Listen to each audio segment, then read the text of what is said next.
The Bangladesh Army honored military personnel who received awards for their roles in the country's liberation war alongside distinguished freedom fighters and their families.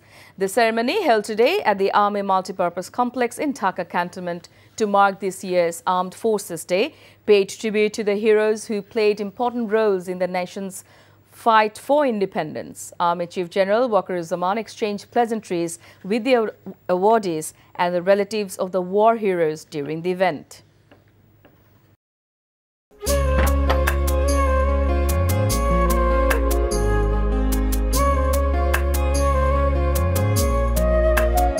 এটা আমাদের ঘর, আমরা দুজন মিলে সবকিছু গোছাবো।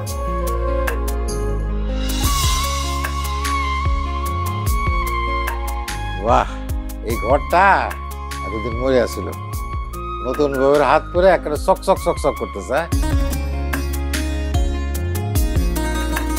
যদি কখনো কোনো ঝড়ে সেসব এলোমেলো করে দেয় তাহলে? আরে তুমি আসছো, তোমার বউয়ের হাতে রান্না খুবই চমৎকার। এলাকাটা ভালো না, একটু সবকিছু চোখে চোখে রাখেন। আমার খাওয়ানিও তোমার কোনো চিন্তা করতে হবে না। এই যে চুড়ি দিয়েছে, শাড়ি দিয়েছে না জিলু, তার কাছে যাও যাও যাও, শোনো শোনো। পৃথিবীতে মানুষের মানুষের সম্পর্কের বড় সমস্যা কি জানো? ভুল বোঝাবুঝি।